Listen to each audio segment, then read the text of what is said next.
Monde, j'espère que vous allez bien. Je vais super bien. Je me présente rapidement, Hugo de En Cavale. Si vous êtes là présentement sur ma chaîne YouTube, c'est que vous avez probablement un désir de voyager avec moi ou tout simplement voyager. Vous le savez que j'essaie de vous donner des conseils, des trucs, des astuces de voyage. Je parle de l'hygiène, des vaccins, des médicaments. Mais aujourd'hui, j'ai la chance d'avoir deux personnes. Je vais vous les présenter tout à l'heure. On va démystifier les billets d'avion parce que souvent, c'est un sujet très, très chaud. Aujourd'hui, en 2024, il y a beaucoup de possibilités, beaucoup de plateformes. Il y a des agences de voyage. Fait que dans le fond, c'est dur. On peut se perdre là-dedans. Fait que là, aujourd'hui, on va démystifier ça. Quoi faire, OK, pour avoir une expérience extraordinaire au niveau du voyage, mais dans nos déplacements en avion. J'ai la chance d'avoir deux personnes. Souvent, j'ai juste une personne, là, j'en ai deux.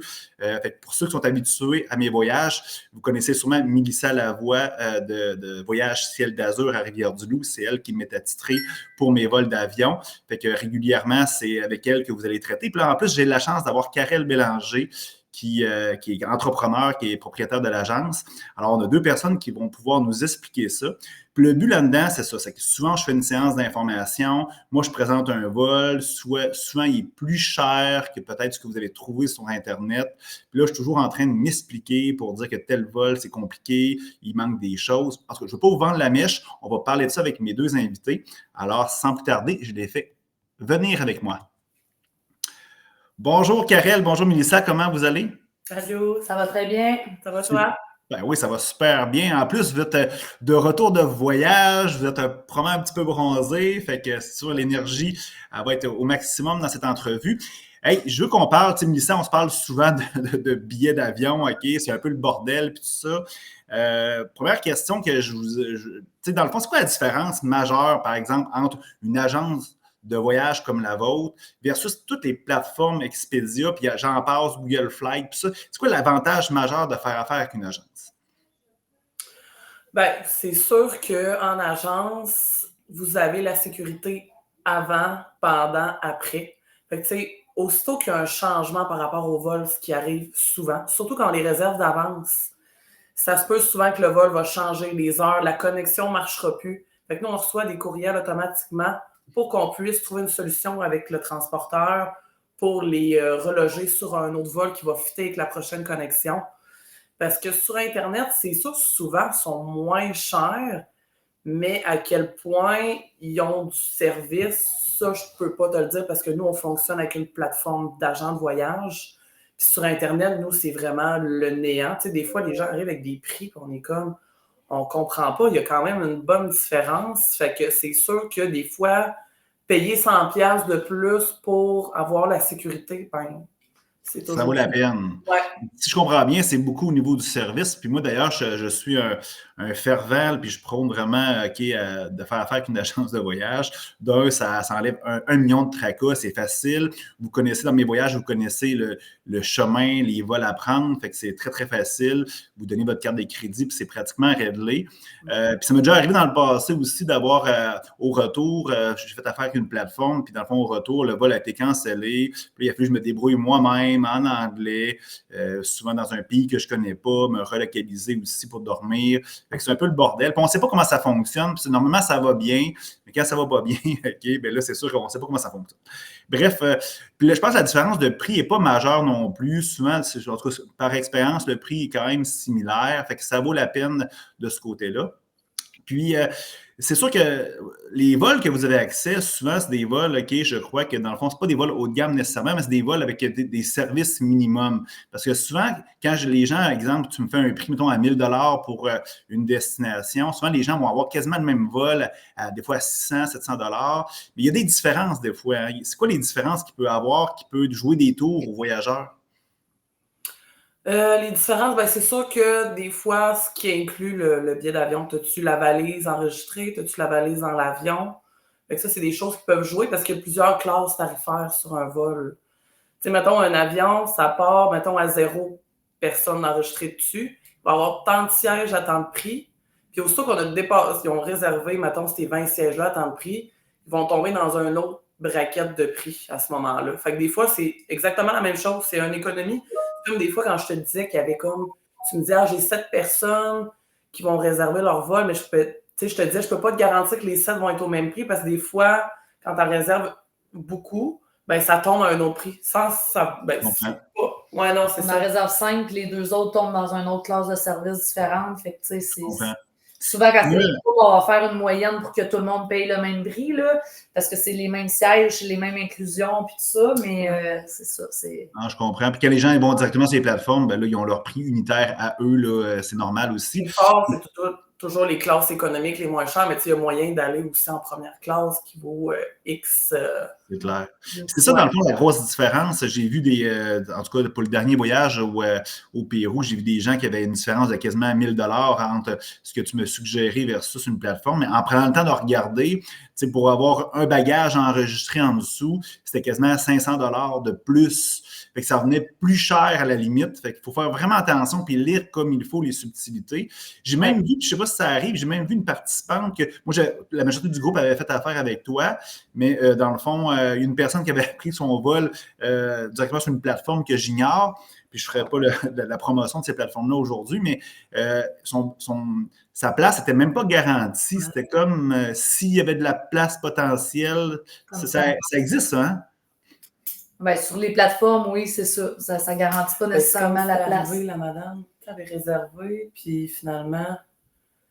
Elle est arrivée là, puis il n'y avait pas de. Elle avait appelé ça, puis elle était en panique parce qu'elle ne savait pas trop ce qui s'était passé avec son vol. C'est comme si, c'est ça, il n'était pas confirmé, puis. Ben, c'est ça, elle a tellement eu peur que, d'après moi, elle recommence pas. C'est ça, j'ai constaté. Il y avait quand même 300-400 $ de différence. La personne arrive directement là, avec nous autres, puis son billet, il s'imprime sans siège. Puis là, en tout cas, elle parlait avec la madame, c'était à Montréal, puis qu'elle parlait français, c'était simple. Puis là, ça, elle disait, ben, s'il y a de la place dans l'avion, t'embarques, sinon t'embarques pas. Fait que, c'est particulier. Non, souvent, ça paraît moins cher, mais c'est les surprises en arrière de ça que ça peut... il y a une économie à la base peut-être, c'est un guess, puis rendu là-bas, ça va peut-être coûter pas mal plus cher au final qu'en passant par nous.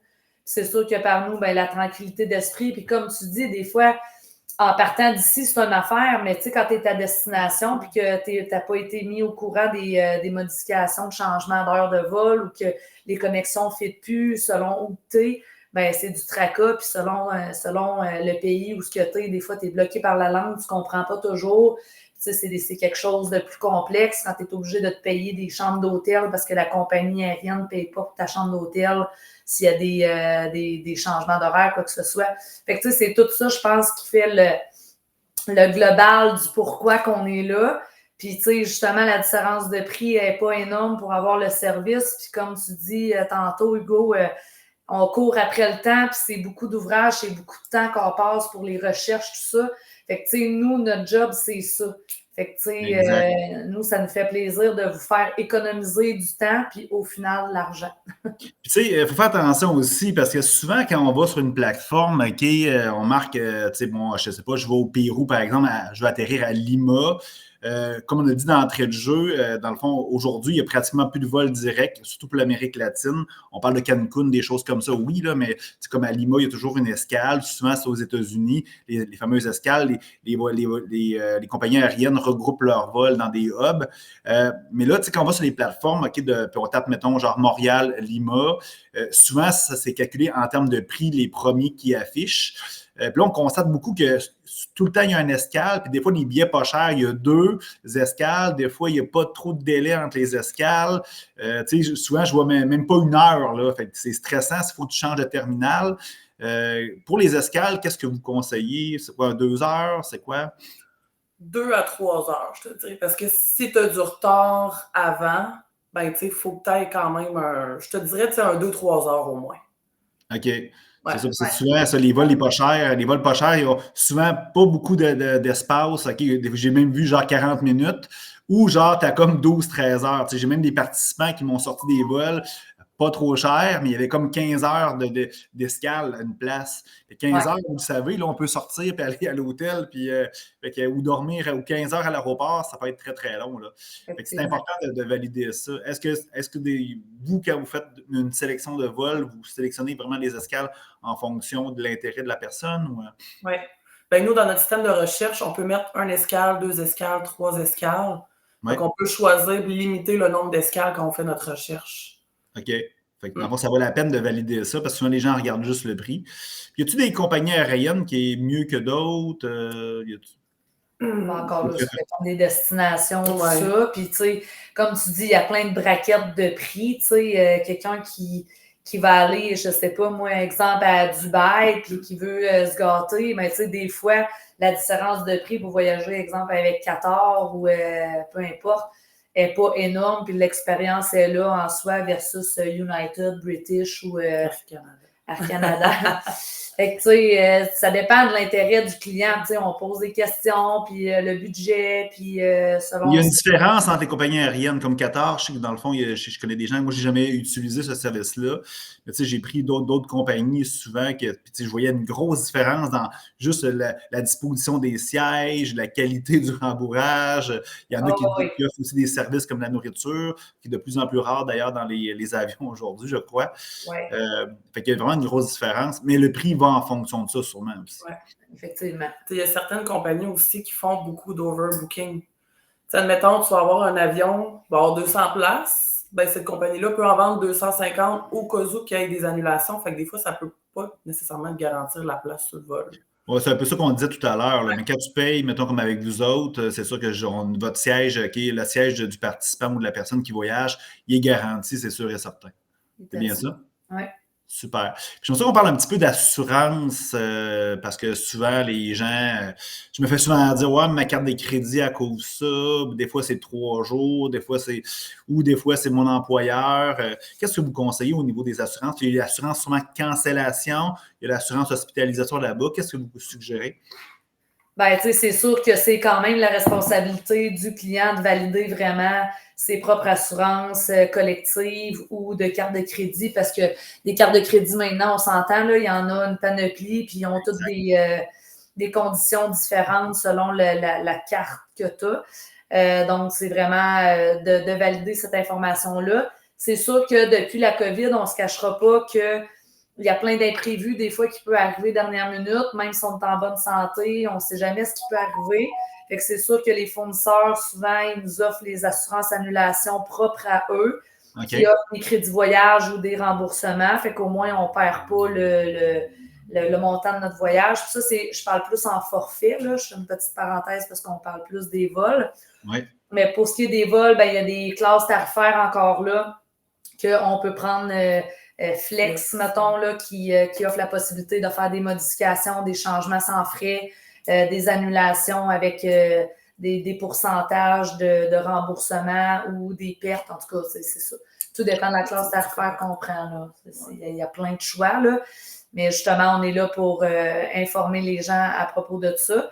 Puis nous, notre assurance voyage, c'est vraiment avec Manuvie. Oui. C'est vraiment, avant ça, on était comme partagés. Moi, quand j'ai commencé ici à l'agence, on vendait aussi Croix-Bleue, mais on s'est dirigé vers Manuvie qui était RBC Assurance avant, puis c'est Manuvie qui les a rachetés. Okay. Mais personnellement, tu sais, côté réclamation, service, tout ça, Manuvie, c'est comme dans les tops des assurances voyage, il n'y a pas là, de trop long délai quand on a des réclamations ou qu'il arrive quelque chose à destination, ils sont vraiment très, très efficaces. Fait que ça encore là, tu sais, des fois pour 30-40 $ pour les frais médicaux assurés pour 10 millions à destination. Oui, ça vaut la peine, ça que je mentionne. Puis c'est quoi, moi, c'est sûr que j'ai aucun participant puis je touche du bois, là, puis je croise les doigts, là. J'ai jamais vu personne, puis de mon entourage ou de mes participants ou moi-même qui a utilisé ce genre d'assurance-là. Je n'en prends, mais je veux dire, je ne l'utilise pas parce que je suis chanceux. C'est quoi les choses que vous voyez habituellement qui peuvent arriver, là? Tu sais, les choses, mettons, les hospitalisations, les blessures, ou je sais pas. Ben, souvent, c'est pas arrivé souvent. C'est ça, c'est plus mineur, tu sais, des fois, manque la chaîne de trottoir, déverse une cheville. Des fois, c'est juste, tu veux consulter quelqu'un. Des fois, ça s'arrête, mettons, à la clinique médicale des hôtels ou, tu sais, là, dire une grosse hospitalisation, quelque chose. Ben, moi, ça m'est arrivé un monsieur dans l'océan qui s'est comme noyé. Il a perdu du pied, puis la vague l'a apporté, puis il y avait une roche, fait que, tu sais, en tout cas, ça a été grave, là. OK. Mais justement, il était assuré avec Manuvie, puis ils ont appelé, puis les Manuvie leur ont indiqué quel hôpital aller consulter. Puis Tu sais, quand c'est des affaires un petit peu plus mineures, mettons, là, il y a même Manuvie, ils ont même certains pays, des médecins qui peuvent se déplacer OK. à l'endroit où ce que vous êtes, puis pour évaluer la situation, faire un topo de tout ça, à savoir s'ils sont capables de les soigner directement où ce que vous êtes, ou sinon être transférés directement à l'hôpital. Ah, ben super intéressant. Puis ça rassure tout le prix, là. Encadré, là. Pour 30-40 $, là, c'est sûr que ça vaut vraiment la peine. Ça varie tout le temps le prix, tout dépendant de l'âge du participant. Ouais. Puis le nom, voyage. la durée du voyage. Mais Alors, on parle à peu près de ça, 30-40.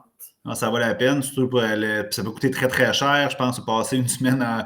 Tu sais, je connais personne qui a. J'ai déjà vu une personne qui a fait une crise de cœur en Floride, puis ça lui a coûté plusieurs milliers de dollars. Ouais. Et on n'a pas le choix, là, tu niaises pas avec ça. Mais juste intoxication alimentaire, juste aller à l'hôpital, te réhydrater, c'est 5-8 000 à peu près. Ouais, fait que ça vaut la peine pour 30-40 $ d'investir là-dessus. Puis souvent, ben, dans mes voyages, les voyages d'aventure aussi, on passe à cadeau. Fait que quand on a la tête tranquille sur ce genre de choses-là, dans le fond, on profite beaucoup plus du voyage. Ouais. C'est pas le tour de ce que je voulais vous parler. Je pense que si on résume un peu la situation, ben, dans le fond, quand on fait affaire avec une agence, dans le fond, on mise beaucoup sur le service. Fait que dans le fond, on a la tête tranquille s'il y a des pépins, même pour le choix du vol. Le vol est optimal selon nos critères, ce qu'on recherche aussi de ce côté-là. Faire attention aussi, quand on achète en ligne, ben, il faut bien lire les petites lignes, tandis qu'avec vous autres, dans le fond, vous nous dites le topo exact. Fait que ça vaut la peine. On voyage là-bas dans un pays qu'on ne connaît pas, des langues différentes aussi. Fait que c'est la tranquillité d'esprit que je résumerais vraiment notre discussion avec les assurances. Fait que, puis si on veut vous rejoindre, parce que là, mes participants, je vous donne votre numéro de téléphone, c'est sûr, mais si, mettons, il y a des gens qui tombent là-dessus, parce que c'est sur une chaîne YouTube, s'il y a des gens qui veulent avoir des conseils voyage, mais plus acheter des billets ou vous faites d'autres choses aussi, vous faites du tout inclus, puis des voyages traditionnels, comment on peut faire pour vous rejoindre? Ben, c'est soit par courriel, sinon ben, on a notre page Facebook Voyage Ciel d'Azur ou notre site transactionnel aussi sur cieldazur.ca. Puis votre numéro de téléphone, c'est quoi, si vous voulez le dire? C'est le 418-867-8001. Super. Fait que comme vous voyez, ils sont très dynamiques, puis dans le fond, toujours des bons conseils. Fait que je vous remercie énormément. Fait que je suis convaincu que ça va aider nos participants puis aussi les gens en général pour voyager. Alors, ben, à tout le monde, je vous souhaite une merveilleuse journée et à la prochaine pour d'autres conseils voyage. Merci. À la prochaine. Merci.